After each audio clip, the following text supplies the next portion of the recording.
Well, it really is an honor to be opening for YAF this year. I know part of that is due to the fact that I have to make it back to LA before sundown because I'm an Orthodox Jew, obviously. So I appreciate them being flexible about that. Also want to welcome our colleagues, particularly from Mizzou.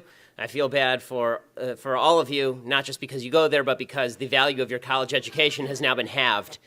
Anybody who gets a degree from Mizzou is now going to be tainted, unfortunately, with what's going on there. And this is true for colleges across the nation. We'll get to what's going on at the colleges in a little while. But what I want to talk about today is some practical tactics that you can use to fight folks on the left, because obviously this has become the main mission of the right. I mean, it feels like we are now in a bunker, right? That's being in California my entire life. It's always felt like I'm in a bunker. Being at UCLA was a bunker, Harvard Law was a bunker. But if you're on a university campus or you're headed to a campus, you're going to be in the bunker. And you have to have a bunker mentality. And what the left really seeks to do is silence you. This is all they really want out of life, is to just shut you up. And you can see it right now this just broke across the wires today, that at Amherst College, they've now asked the administration to literally punish people who put up posters that said on them the words free speech. They said if it says free speech on the poster, that is offensive. It's a microaggression, and therefore we want these people prosecuted. Over at Mizzou, the university police issued a communique suggesting that anyone who had their feelings hurt should call the cops, to which I immediately tweeted out the phone number for the cops and told everybody to call the cops about Melissa Click, that professor who was yelling at the reporter over at University of Missouri. Silencing you is their first priority. The only way that the left can win, the only way they can continue to live in this fantasy reality they've created for themselves, is to shut you up. I don't know how many of you watch South Park and have seen the Safe Space song, which has been going around, but that's pretty much it. The only way to win is to silence reality. Reality has to be shut up, and you are reality. Anybody who speaks truth is reality. You notice folks on the left like to use the phrase, you'll hear this one a lot, that you're impinging on my truth. Well, as those of us who live in the real world know, there's no such thing as my truth or your truth. There is just the truth, right? It's either true or it's false. But in order for them to maintain the my truth idea of the universe, the truth has to be silenced. And so your job is to not be silenced. So here are 10 rules for fighting the left. These are practical rules for debating folks on the left. I try to be practical because I know that you'll hear a lot of speeches about ideology and philosophy of conservatism, but there are fewer people who talk about the tactics and strategy you should use in dealing with folks on the left, and fewer still who will tell you actual practical strategies as opposed to how to discuss the politics of the issue. So here are practical strategies that you can use. The first strategy is more mentality. When you're in debate with somebody on the left, well, before I even get there, why should you debate somebody on the left? And when should you debate somebody on the left? The truth is, you shouldn't always debate people on the left. When you're on college campuses, there are really only a few reasons to debate anyone on the left in the first place. The first is that you are forced to under the rules of the classroom for some odd reason. The second is because they're serving you food, which is a high likelihood, and they're going to spit it in unless you talk politics with them. And the only other reason is if the person happens to be an honest leftist. You found the one honest leftist in America, congratulations, it's unlikely. So the only other reason that you should ever have a conversation or be friends with anyone on the left is, and not even be friends, is if you are in public in front of a large audience, and then your goal is to humiliate them as badly as possible. That is the goal of the conversation. The goal is not to convince the person. The goal is not to make friends with that person. If you want to make friends with the person, there's a whole different conversation you can have. But the conversations that are going to make the most difference on campus are the ones where you're in public in front of large groups of people or with a camera nearby, and your goal then is to make these people look as bad as possible, to unmask them before the world. That is the goal, which sounds harsh until you realize that that's what they're doing to you each and every day. That's what they're doing on CNN. That's what they're doing on MSNBC. That's what they're doing to all the Republican candidates. It's what they did in the first three debates were all about trying to make Republicans look bad, try to make conservatives look bad. That's the goal, to make you look like a bad person. You have to go in with the mentality that you're going to hit them first and you're going to hit them hard and they're not going to get up. And so that's the first lesson, okay? You don't wait to be hit. You don't wait to get aggressive. You assume from the outset that you're going to be aggressive. And then if you're a little over-aggressive, then you back off. But you go in aggressive. Better to be too aggressive at the outset than the opposite. And that takes us to the second rule, which is you must frame your opponent. Okay, this is something that people on the right don't like to do, because by nature we're sort of nice, gentle, easygoing folk with families and lives, and this is not our first priority. This is why the left wins. So, why did Mitt Romney lose in 2012? Right? This is a good example of framing your opponent. Why did Mitt Romney lose in 2012? Mitt Romney lost in 2012. He had bad computer programs. Orca died on him. He had various bad get-out-the-vote strategies. He made some boo-boos. The real reason that Mitt Romney lost in 2012 is because Mitt Romney basically characterized Barack Obama as a nice guy who was incompetent. And Barack Obama characterized Mitt Romney as an evil Darth Vader piece of human debris. Barack Obama basically said that Mitt Romney was the guy who would put dogs on the top of cars. Mitt Romney was the guy who was going to, in the words of Vice President Joe Biden, put y'all back in chains. Mitt Romney was the fellow who was going to specifically fire you so that a few years later you would lack health insurance and your wife would die of cancer. Right? That's who Mitt Romney was. Mitt Romney was a bad guy. Mitt Romney, and for those of us who are not leftists, this seems bizarre because Mitt Romney is actually one of the more vanilla people on planet Earth. But the implication, if you talk to folks on the left, the idea is that Mitt Romney was a bad man. He was a bad, mean man. And from the right, the perspective on Obama is that Obama, he wasn't really a bad, mean man. Obama was just a guy who's not very good at his job. So if you're just a voter and you don't know much about anything, and remember, always remember your audience. You're not talking to the leftist. You're talking to the people watching you talk to the leftist, right? So those people, when they went into the ballot box to vote, they had to decide, do I vote for the guy who is mean but competent, or the guy who's really, really nice and has the best intentions at heart, but just isn't that great at his job? And people in the United States tend to vote for nice but incompetent over mean but competent any day of the week. So the goal of the left is to characterize you as mean and nasty and corrupt and evil. And you know this. If you talk to people on the left, the first thing on any topic that they will say is that you are a racist, a sexist, a bigot, or a homophobe. That's not an argument. That is a character attack. It's a character assault. They're saying you are a bad human being, and thus I can say whatever I want to you now. That's why the calls of white privilege are a character attack on you. Right? They don't even have to prove you're a racist. Just by the nature of you being white or being non-black, or even if you are black and conservative, you're a beneficiary of white privilege. Like Ben Carson, it's okay to call him a beneficiary of white privilege, even though he is not. You know, all of this is okay because your character is flawed. Because your character is flawed, they can attack you. So your goal is to attack their character. And this is something people on the right get really shy about. Right? We don't like to do it because it's not nice. Well, tough. Do it. Because the truth is that when you say things like you're a racist without evidence, you are a bad person. And the way that I learned this lesson pretty well, or at least taught it relatively well, is I don't know how many of you saw the debate that I did with Piers Morgan about 3 years ago on gun control. It went a little bit viral. And Piers Morgan had been pushing this notion that anybody who disagreed with him about gun control didn't care enough about the dead kids in Sandy Hook. I did this debate with him on national TV about a month after the Sandy Hook Elementary Massacre. And so we start off the debate, and literally the first thing that happens is he says to me, "You've said I'm off the rails. Why do you say I'm off the rails?" And I said, "Piers, I say you're off the rails because you stand on the graves of the kids of Sandy Hook to promote your political agenda." And he collapsed. I mean, there was nothing he could do. He clutched at his pearls and he said, "How dare you?" And I said, "Well, I've watched your show. I know that that's true." And he said, "How dare you?" I said, "Well, that's not an argument, right? I've seen your show. It's true." The reason that he couldn't come back is because he was so used to attacking the character of the person sitting across from him that he wasn't used to the idea that now he was going to have to defend his own character for making allegations that were utterly false. So if someone makes a false allegation about you, if they dump racist, sexist, bigot, homophobe on you, the first thing you should say is you're a jerk. Right? You're a jerk.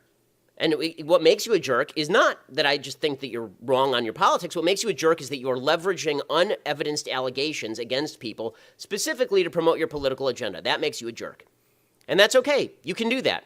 And in fact, you can even open that way, right? It's okay. You don't even have to respond that way. As long as you know that they're going to do that, you can call out the tactic before it's used.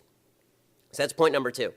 Third point, you need to frame the debate. What I mean by this is that the left is great at framing the terminology of the debates and how these debates are going to be held. And the right is terrible at it. So, for example, the Million Student March, right? They're out there marching right now, and they say, we want free education. Education is a right, not just for the rich and white, right? This is their little chant, which, of course, comes as a shock to no one that it turns into a race thing, because everything turns into a race thing.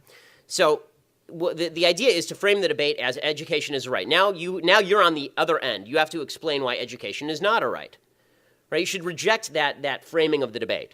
The debate is not whether education is a right, because obviously it's not. I mean, education is not a right any more than housing is a right. Nothing is a right that you have to steal from someone else, right? Bottom line is the only rights that you have are rights that exist in the absence of you stealing stuff from other people, Right? I don't have a right to your services. I don't have a right to your money. I don't have a right to your car. I don't have a right to your wife. I don't have a right to any of these things. Right? What I have a right to is you leaving me alone. Right? But you don't even have to go there. Right? Once they say education is a right, people automatically, their minds, it's just the way the brain works, people go, rights are good.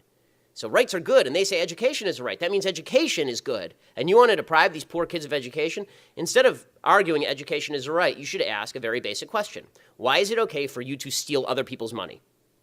What makes you morally superior that you get to steal other people's money? When you say you want a free education, what you're really saying is that you are owed my money, that you get to steal my money for your own lesbian dance theory major. And guess what? You don't. Your useless major in ancient Greek economics is of no concern to me. And not only that, you are a morally deficient human being. Remember, all of leftism is based on unearned moral superiority, them feeling like better people than you. You take that away from them, they've got nothing. So if you say to them, it is morally deficient to steal from people. It is morally deficient. I mean, this was actually my objection. How many of you did any of you see the Neil Cavuto debate yesterday? There's a girl from the Million Student March who's on Neil Cavuto, and she clearly had no idea how the economy works, or the English language, or fundamental punctuation, anything. And so she's there, and Neil Cavuto is asking her, where do you think all this money's coming from? And I thought, okay, well, this is sort of useful, because it's clear she doesn't know what she's talking about, but it wasn't useful in the sense that nobody who was on the fence came out of that on Cavuto's side, because the premise was still her premise. Her premise was, it's okay to take money from the 1%. When people say, the 1% will pay for it, the answer shouldn't be, well, the 1% won't be able to afford it, because that's assuming their morality. It's okay to take money from the 1%. The answer should be, what makes you think it is okay to steal money from people, period? Do you just get to rob people's houses? Is this your thing? Right? You're allowed to ask that question. Okay, fourth point. You need to spot inconsistencies in the left's argument. The left rarely, if ever, they're getting actually more consistent now because they're coming out as the communists that they are. But usually, the left argues from a position of not full communism. It's actually harder in some ways to argue with Bernie Sanders than it is to argue with Hillary Clinton. It's pretty easy to argue with Hillary Clinton because she's wildly inconsistent. Right? Every leftist position holds an internal inconsistency. All of them. Because if they took it to the logical extreme, the left will never take its own positions to the logical extreme because their positions are so offensive and terrible to the vast majority of Americans. The obvious example that comes to mind for me on this one is when you hear people like President Obama say he wants common sense gun regulations, right? Or Hillary Clinton, common sense gun regulations. That's all we want, common sense gun regulations. And then you say, okay, well, what do those look like? And they have no answer. And usually they say something like the assault weapons ban, right? We want to ban assault weapons. So you say, okay, well, you want to ban assault weapons because theoretically this is going to minimize murder, correct? Well, then why is it that there are twice as many assault weapons in the country, right, rifles and long guns in the country, as there are handguns, and yet there are about 6 to 7 times as many murders committed with handguns as long guns, but you don't want to get rid of the handguns? And you can see their eyes glaze over because the inconsistency is so glaring. Because the truth is, what you want them to do, your goal here is to force them into a consistency, right? You want to force them to admit that what they really want to do is take all the guns. Which is what they want to do. That's what the left wants to do. The left wants all the guns. The left wants Australia, Great Britain. They want all the guns. And the minute they admit that, they lose the argument because this is a country with 300 million guns and 200 million Americans with guns. So the idea that there's going to be a huge swath of Americans who buy into this is just not true. So spot the inconsistencies, and we can do it in any of their arguments. Right, you can do it. What Carly Fiorina did during the debates about Planned Parenthood was great because it shows the inconsistency of the left. They say they're pro-choice, and they say that it's a moderate position to be pro-choice. And then, honestly, I wish that she had actually just brought a picture of a baby at 27 weeks and said, Hillary Clinton wants to kill this, wants you to be able to kill this. Please explain why. Right, it's the inconsistency. You're pro-life, you're pro-children, but you're okay with killing this. Right, if you show them the inconsistencies in their positions, people resonate to arguments about hypocrisy, and the left are hypocrites unless they go full scale. And if they go full scale, they're extremists. Fifth point, you need to force them to answer questions. So when I say be aggressive, what that really means is asking them the questions. The left loves to ask questions, and it's usually questions like, why do you hate gay people? Right? It's always questions like, so you hate black people, right? Or how much do you, on a scale of 1 to 10, 10 being Ku Klux Klan and 1 being John Birch Society, how much do you hate black people? Right? And your job is to force them to answer questions about their own philosophy. Because the truth is, especially on campus, most people who consider themselves left actually aren't. They don't know what they're talking about. They've just bought into whatever they're hearing around them so they can go to all the cool kid parties and they can be part of the tolerant and diverse majority, right? They can be part of that free exchange of idea.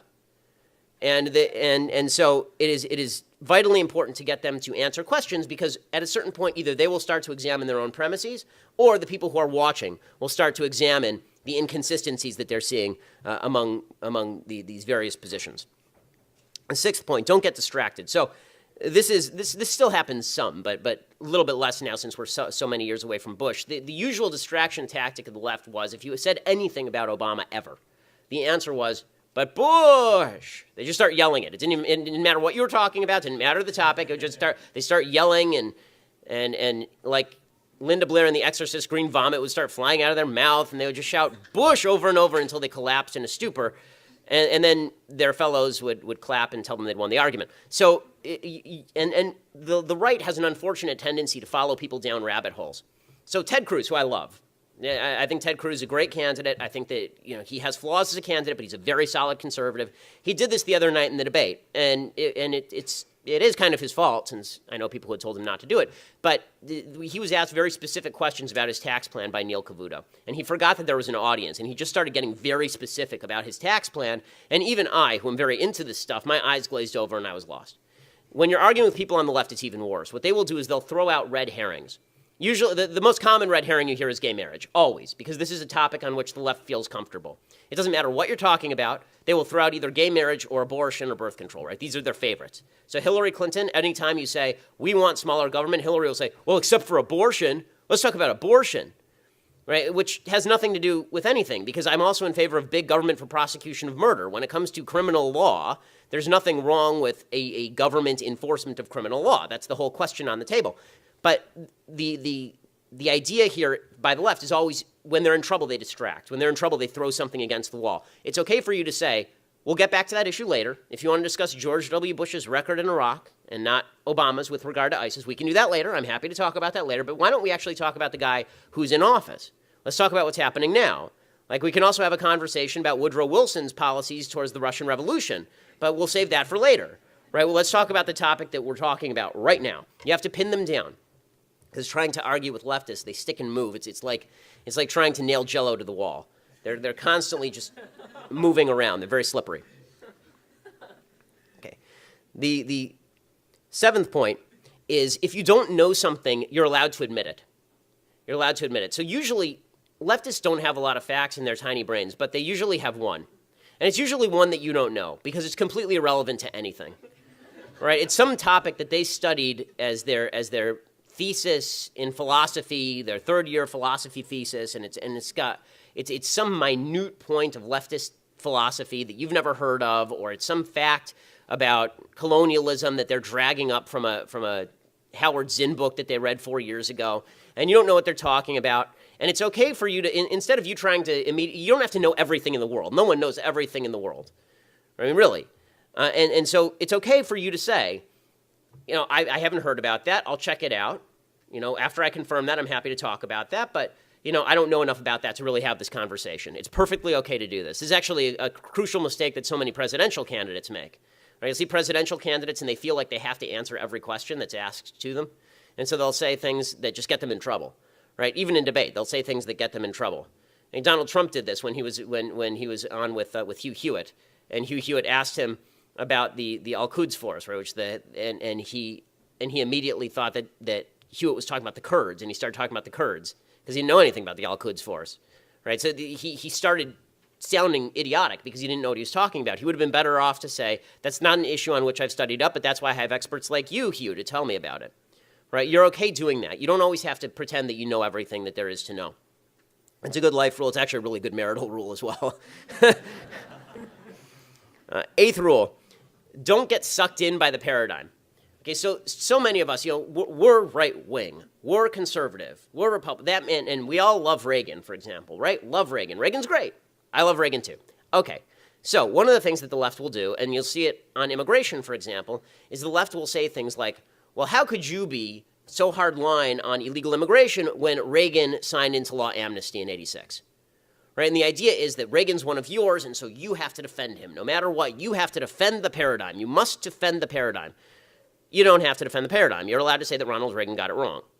Because on that one, Ronald Reagan, in my opinion, got it wrong. He got a lot of bigger things right, like taking down the Soviet Union. Right? His economic policies were right, but like everybody else, he was a flawed human being, and he would have been the first to admit it. And the same is true for George W. Bush. This is actually very important because they'll bring up Bush a lot. You're allowed to say George W. Bush was wrong. Right? You're allowed to say that George W. Bush's second term was kind of a horror show, because it was kind of a horror show. You don't have to buy into everything that your side did, because it's not a team's politics. It's not really a team sport. Politics is about individual philosophies. And is your individual philosophy good or is it bad?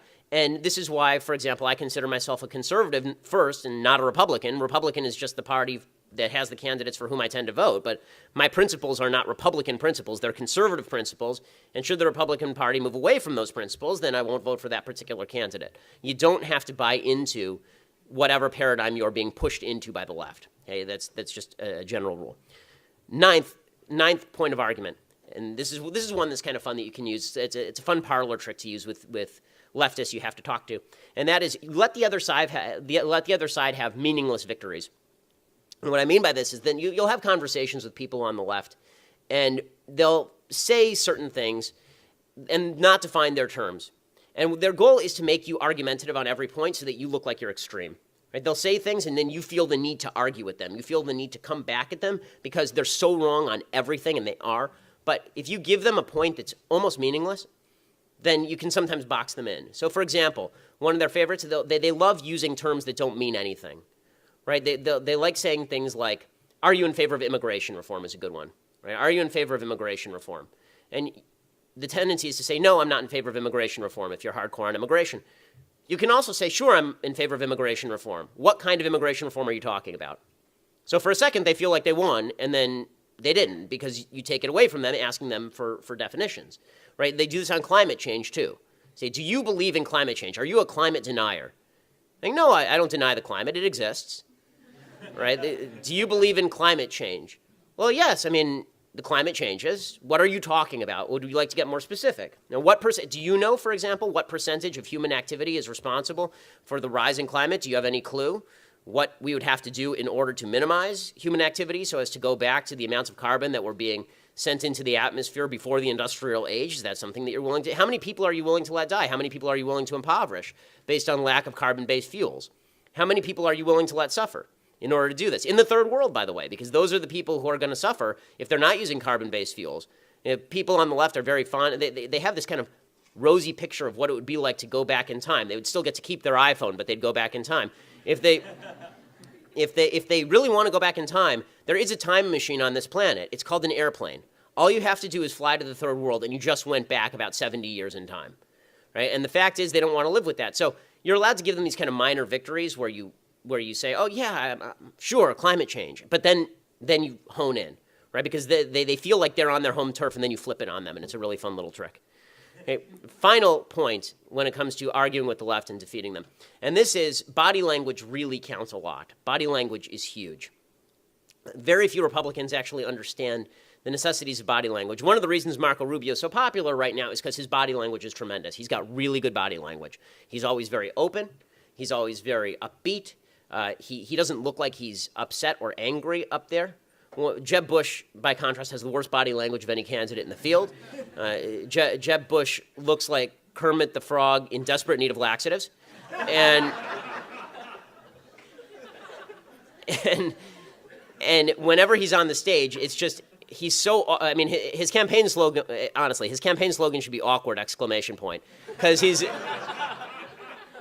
Because he's just so awkward up there. I mean, regardless of what you think of his policies, he is not good when he's on these debate stages. This is one of the things that Republicans need to understand, is that image actually matters. So today I'm dressed really poorly. Normally I dress a lot better. Didn't have time to get up to the nines today. But people, when I changed my haircut after I did the Piers Morgan interview, because there were a bunch of friends I had in Hollywood, and they said, your haircut's terrible, and you look like a college Republican president, no offense. And And so I actually had to pay a stylist to come in and redo my hair and redo my wardrobe because I was going to be on TV a lot. And this sounds stupid because it kind of is, and this is how America works also, right? The reason that Donald Trump is actually continuing to do well is because regardless of what you think of him, and my own take on him is that he's a buffoon, Donald Trump is great at TV. He is tremendous at TV because he spent years doing it, right? He spent years being on reality TV. He's fun to watch. If you just turn off the sound on a debate one time and watch the debate, the only one that you'll be watching is Trump, who and he's really amusing. I mean, I've described him as Fat Lion. Like, he kind of sits in his cave and you poke at him and you poke at him and nothing happens. And then you poke him one time too many and he saunters out and he kind of sways and then he eats your face. But Trump, he's got an image and he presents that image to the world. Everybody has an image they present to the world. And the left is better at this than the right. So the example that I typically like to use is back in 2008, Barack Obama. No, you should all be old enough to at least remember this, although you're probably kids because it's 7 years ago. Do you remember Barack Obama speaking at his DNC, and he comes out descending from the clouds? I mean, they literally had mist machines right across the stage, and he comes out descending from the clouds, and behind him is the Greek pantheon. You remember all of this? He's got the big Greek columns, and he's got 60,000 people in the stadium. They're all going nuts, and they're all taking pictures with their cell phones, and all is flashing. I mean, it's like a Jay-Z concert. It's unbelievable, and it's great. I mean, terrific TV. And then he gets up there and he says all of the nasty BS that we're used to hearing from him for the last 7 years, and he pretends that he's a good guy, and everybody buys into it because he's a celeb, right? And this makes sense because if you recall, the person who was doing his voiceovers was Tom Hanks, and he had an Oscar-winning director doing all of his videos, right? He really took this stuff seriously. And then you went over to the RNC, and there was John McCain, and John McCain sort of toddles out there, and John McCain is an older guy, and he also has physical infirmities from his time in Vietnam, so he has that against him just imagistically to start. But then they decide for some odd reason that behind him, they're going to put a green screen. Not like a green screen like Lord of the Rings green screen. We're going to project something cool. There will be like military. We'll have pictures of him from his past and aircraft carriers and military imagery. No, we're just going to have a lime green screen on national television for 20 minutes while this old man talks into the microphone. It looked like he was going to shoot a pornography in the San Fernando Valley. And you contrast that with the magic of Obama, and there was no contrast. If you're just the person who's watching this on TV, it looks like one group has their stuff together and the other group totally does not.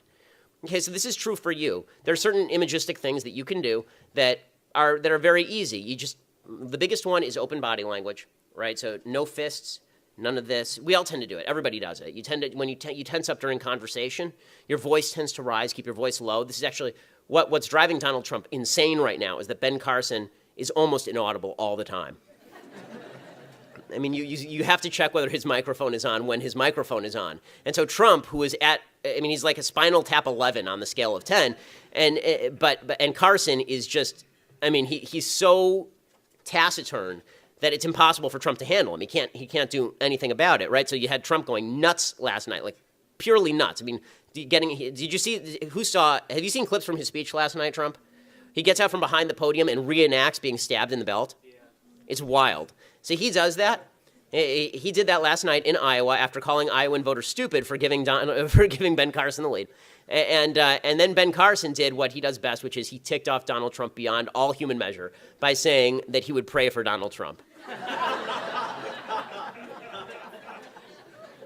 This is how imagistics and body image can be your friend. If Donald Trump is going to be aggressive, then you just be passive. Just we're just here to have a conversation. You can say the nastiest things and be super passive about it, and you can get away with it so long as your body language is not nasty and aggressive. So body language does matter. I mean, Bill Clinton was the master of body language for a variety of reasons, and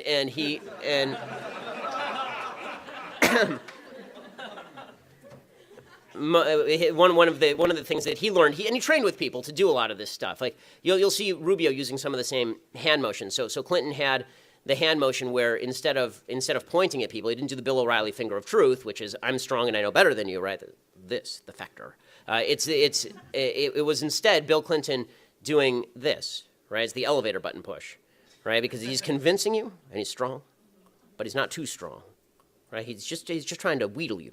And Bill Clinton had several different types of he is the master of this. He had several different types of handshakes. He has a handshake that's just for people who who he is meeting in passing, right? It's a regular handshake. And then he's got the handshake for people who he might hit up for money later, which is he grabs the hand here, and then the other hand goes on the forearm. He has the one for people who are already big donors. He goes to the shoulder, and then he has the one for Clinton Foundation donors from Zimbabwe, and that's like all the way up to the neck. It's almost a hug. And then he has one for Monica Lewinsky, and that's totally different.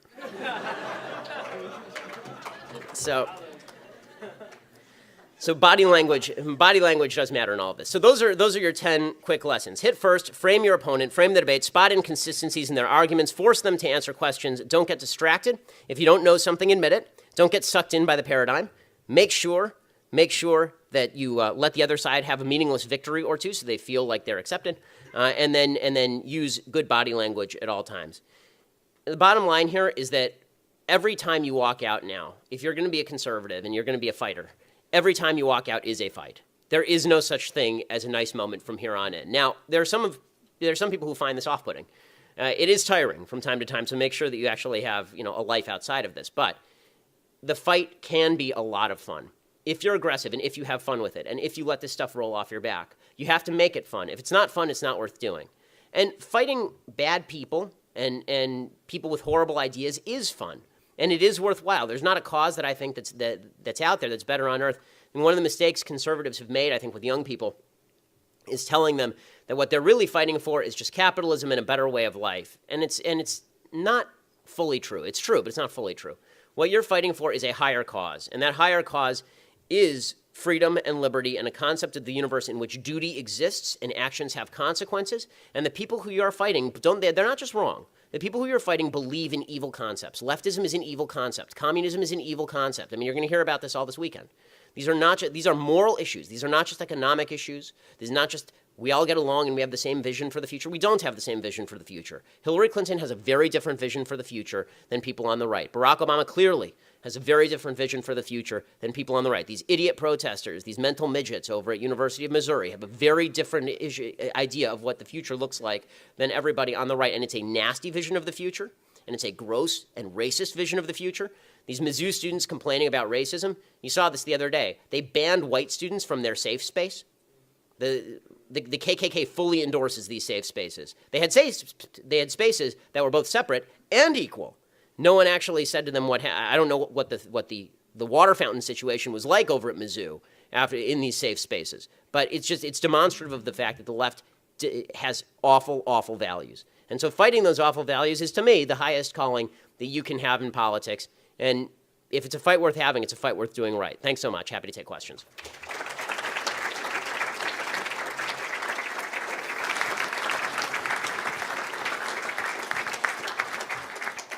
Please raise your hand if you have a question, and if you have a question, please also give your name and your school. Andres, back there. How's your son, and when will you resurrect your radio career? Well, the radio career never died, so I have a show on 870 in the mornings here, and then I have a podcast that I do online at Daily Wire every day. And my daughter, thank you for asking. She's doing great. She's doing great. My daughter, for people who didn't know, she had a heart surgery, but she's doing fantastically well, and she is fine. And there is no prognosis. I mean, she's totally normal now. There's just a hole in her heart, and there's an ASD. They had to fix it. She's fine, thank God.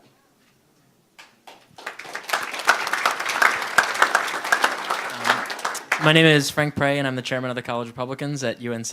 As you can tell, I'm a bad haircut. And my question for you is, how do we win the gay marriage debate, seeing as it seems almost like our movement has been entirely defeated on that debate? Okay. So how do we reframe that? This is a great question. So there's the gay marriage debate there are actually a few different aspects of the gay marriage debate. I think that the gay marriage debate was actually lost decades ago, as soon as people started saying that marriage was about love between two people and not about production and rearing of children. Because once you say marriage is about love between two people, okay, so it can be love between any two people, right? What I've been saying literally for years at this point is that the Republican Party conservatives ought to be arguing that the government should get completely out of the business of marriage. As an Orthodox Jew, I have two marital documents. I have my religious marital document, and I have my state marital document. My state marital document means nothing to me, absolutely nothing. I don't even remember the date on which it was issued. My Jewish marital document, my religious marital document, like most religious people, is the one that means something to me because it meant I could sleep with my wife. So the fact is that it's important. I think that the goal here should be, because what the left is going to do, what they are going to do is, and they are doing it in California, is they are now taking the gay marriage aspect of the law and using it to club into submission everyone who's religious. That's where this is going. So our goal should not even be to win. We can easily win the gay marriage debate on the social cultural level. I'm more worried about losing it on the governmental level. On the social cultural level, there are not that many gay people who want to get married in the United States. Most people are still straight, and that being the case, the case for marriage is a case that you need to be making on a personal level. But the debate that we're usually having is, what should the government do about it? My view is the government should get completely out of it, because the state has obviously done a terrible job at forwarding marriage, even with all the by the way, anybody who thinks it's a tax benefit to get married has never looked at their taxes. I mean, seriously, because now my wife's income is counted along with mine, so we get taxed in a higher tax bracket because we have combined income. So my view of it is that they try to make it into a moral issue. The state confers, and the state confers some sort of dignity. This is the Anthony Kennedy argument. And my argument has always been, if the state confers dignity on you, you're a sad, sad little person. Because I don't need the state to confer dignity on me. That's not, the state has nothing to say about my dignity or my relationship with my wife, and it shouldn't have. I thought their argument, I mean, talk about inconsistency. I thought their argument is that the state has no power to confer legitimacy on them, right? Their whole argument is right to privacy. There's nothing private about the state conferring tax benefits. On a rational level also, the idea that you should get tax benefits for sleeping with a member of the same sex is idiotic. I just think that, like, what benefit has accrued to the state that you get a tax benefit for? Usually, in order for you to get a tax benefit, you have to do something that actually helps the economy or does something for the society at large. By the way, I feel this is why there's no cohabitation benefits, right? The idea of marital benefits was only established because, really, it was established before birth control, and the idea was that if you got married, you were now going to be having sex. Chances were that you would have a kid, and kids are good for society.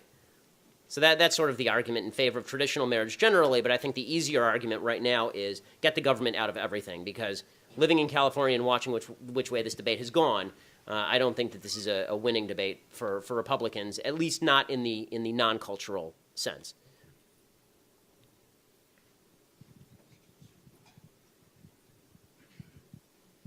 Hey there, my name is Skylar. I'm with the crew from Mizzou. Yeah, we don't have really too good of a reputation right now, but we're trying to convince people that we're not a lost cause. And recently, our MSA vice president, she made a statement today condemning freedom of speech. Mm-hmm. We want to know, what would you do? Like, what is your first step in combating that? Making a statement, or? I mean, I think that obviously you should speak out. I think that you should put posters up. You should have free speech rallies. I think there's plenty of support for you guys nationwide right now. If you were to open a GoFundMe and say you want to start a free speech movement on campus, you probably raise $1 million overnight. I mean, there's that much support for free speech on campuses. I also think that you should push for you should start a rally, and you should push for the new president of the university who just came out in favor of this movement. You should push for him to resign based on his microaggression against free speech in you.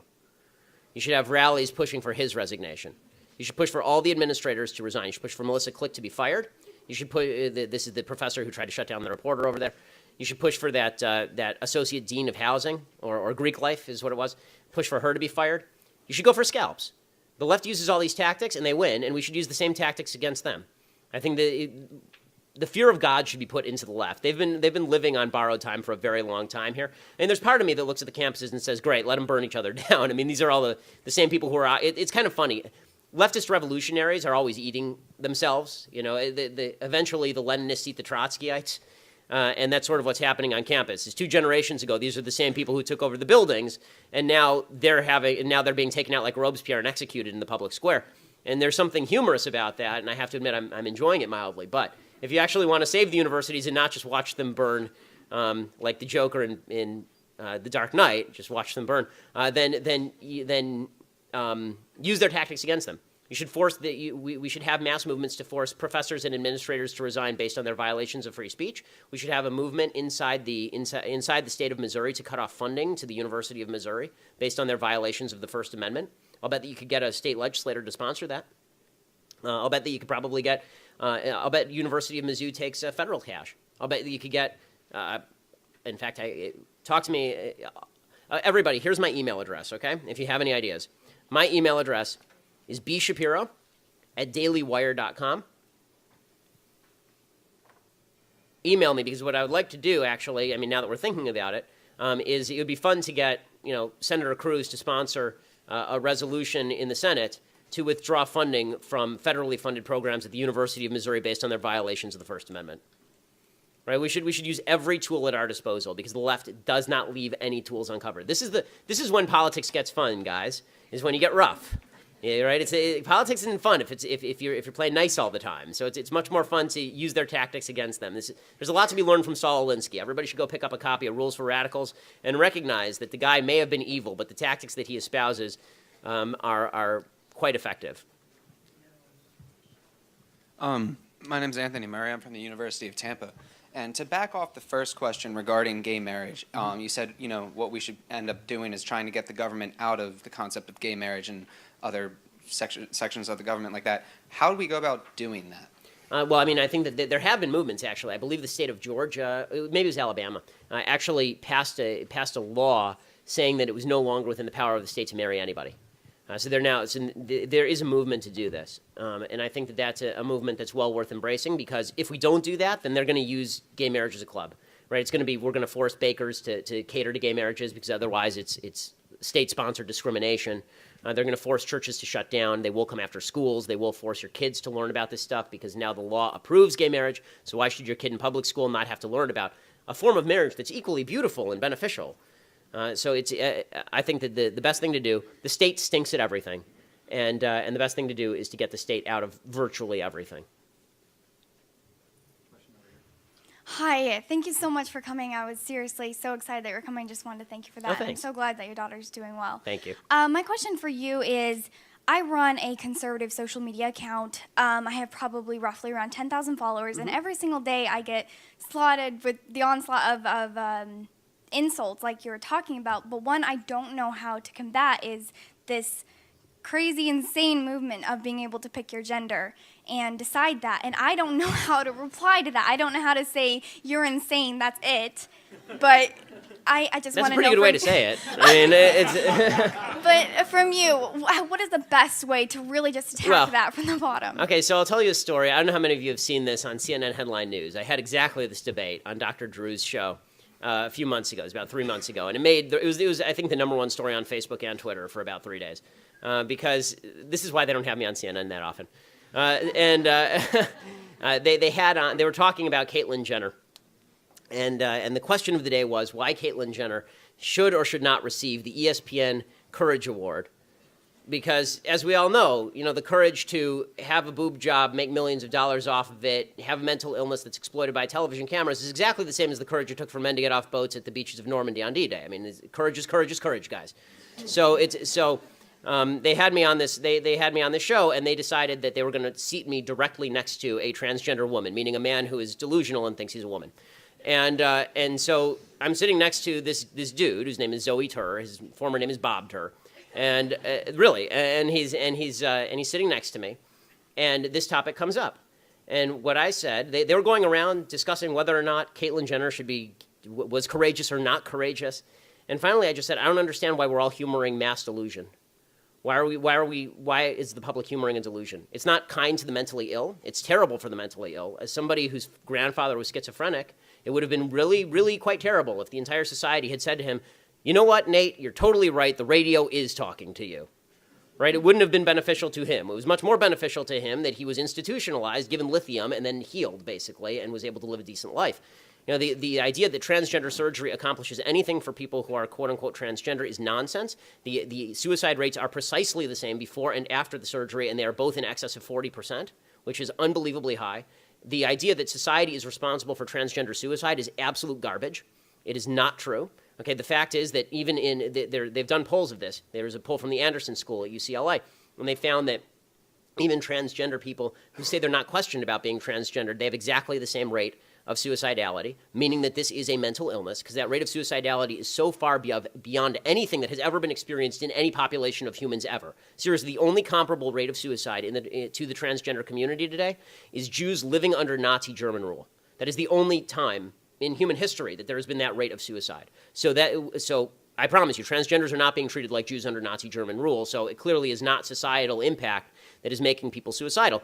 What's making people suicidal is that this is a mental illness, and it is barbaric to suggest that a man can become a woman and a woman can become a man with a snip of the knife. It's horrifying, and it is mutilation, and it is brutal. And the people who are pushing this have no sympathy for the people who are actually suffering from it. They're forwarding mental illness. They're forwarding mental illness to kids because they want to teach this to children now. And this is one where you're on. I mean, these people. It is unbelievable to me that the left suggests that we're the party of anti-science. Okay, they are the party of vaccines are bad and men can magically become women through some magic man-to-woman machine. Right? It's such utter nonsense.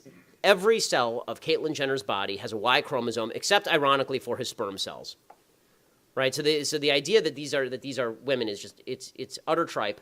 And I have to say I am enjoying a little bit how the transgender movement is destroying feminism. That's kind of fun, because the feminists have always argued that men and women are inherently different. Right, men and women are and women have a beautiful, unique thing to bring to the world. And then, of course, they say a bunch of other crap. But that's the part what they say is true. And now they're saying, but transgenderism says that men and women are exactly the same and can randomly shift. It's weird to hear Hillary Clinton, for example, say, Caitlyn Jenner is a beautiful, lovely woman, and then in the same sentence say, and we need a woman president. It's like, well, that's kind of weird. Why? If men and women are exactly the same, then why do we need a woman president? Right? Men and women are exactly the same. So if Barack Obama, without any changes to himself, but if Obama really wanted to jack her in this election, he would do that. He'd come out 2 days before the election and he'd say, I'm the first woman president. Right? And change nothing about himself, right? Because transgenderism suggests you don't have to make physical changes, you don't have to change your dress, you don't have to change anything.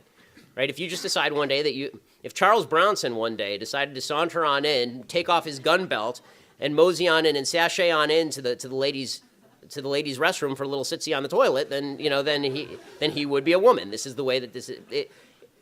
What I love about this particular debate is I think enough Americans are not insane that they will buy the argument that a man is a man and a woman is a woman, considering they have known this since they were small children. My daughter's 21 months old, and she can tell the difference between boys and girls. You have to be college educated to be this stupid.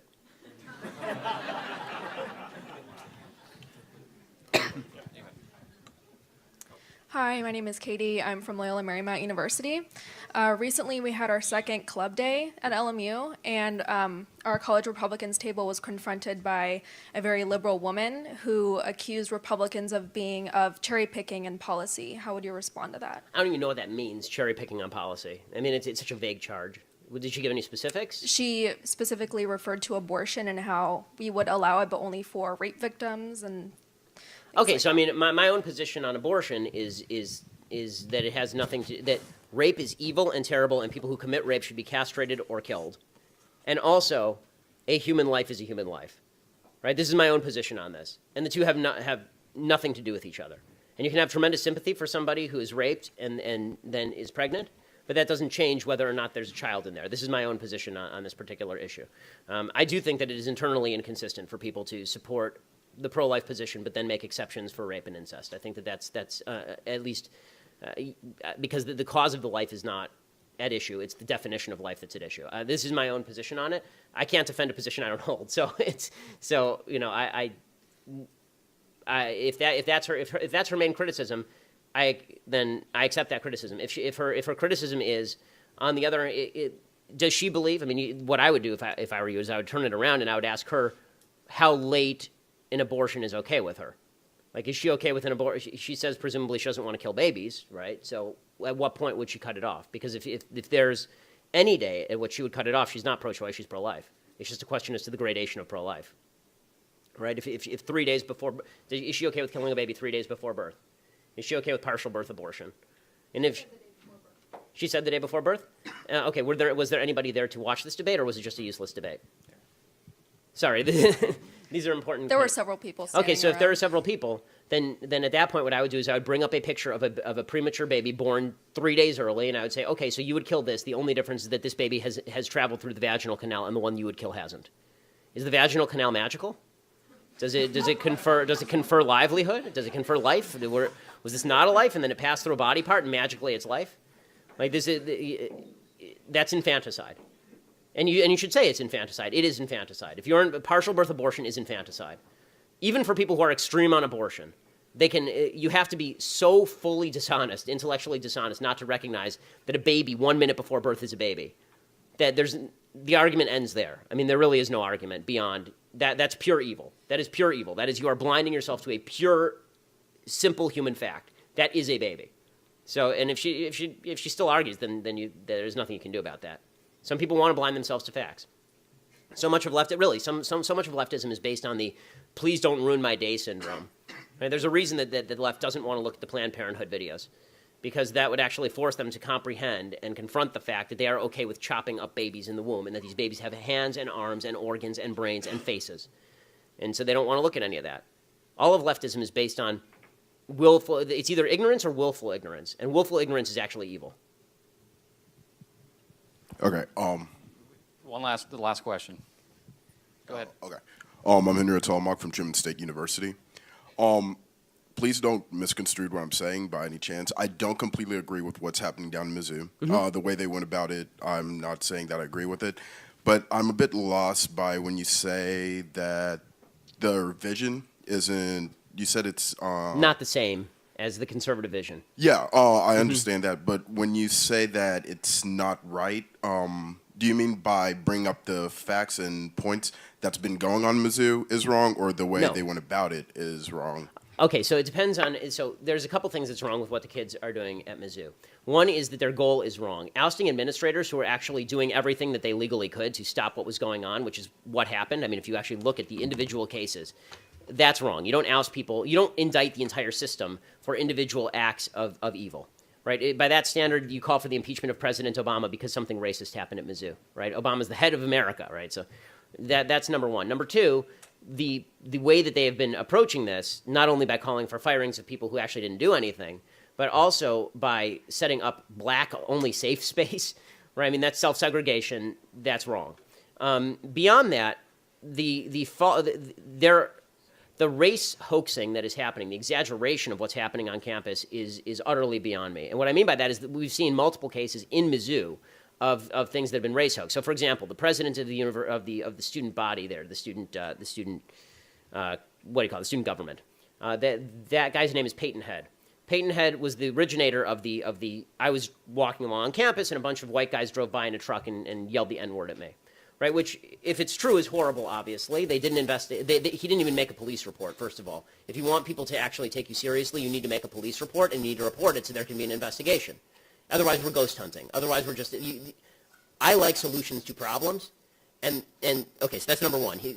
His statement that this is happening provided no possible solution because he couldn't track down the people. He gave no information. He didn't make a police report. And in fact, when a similar group of students did make a police report about a drunk white guy, the administration tracked down the drunk white guy and moved him off campus, and he's now in the process of possibly being expelled. So when you present evidence, then there will actually be ramifications to that. He didn't. The same guy said 2 days ago that the KKK had been spotted on campus. Needless to say, the KKK had not been spotted on campus, because the KKK has not been a major force in American life for a very long time, and they weren't filming Birth of a Nation. The exaggeration that has attended so much of what's going on, the idea that microaggressions, what they're calling microaggressions, are something that ought to be fought against by the administration, to me is actually nasty. Okay, I'll tell you why. The term microaggression, there are a couple of things that the Mizzou students have been saying that are stupid. Okay, the white privilege point is stupid because the idea that just because you're white, you have some inherent privilege in American society, it's just not true. It depends on who the white person is. Right? There are more white people on welfare than there are black people on welfare. The fact is that Colin Powell's son has it a hell of a lot better than any of the people who are growing up in Appalachia. Right? And so to suggest that there is a universal white privilege that attaches to you because you're a white person, the truth is I can make a pretty strong counter-argument that there is a black privilege that attaches to programs like affirmative action and subprime housing and the EEOC's specific employment policies, right? Because when I got into UCLA, I had to have a higher score as a Jewish kid than some black people had to have getting into UCLA because there are quasi-affirmative action programs at UCLA. So that's number one. Number two, they've been talking about microaggressions. Microaggression is actually white privilege is basically shut up, you're white, you don't get to talk because you're white. And if you deny white privilege, that's just proof of your white privilege, which is incredibly Orwellian. Microaggression, which is the other thing they argue about, is they say that I have been microaggressed. If I find something insulting, you don't even have to intend it to be insulting. Right now, everything that I'm saying, I don't intend it to be insulting, clearly, but if you're insulted by it, I have microaggressed you.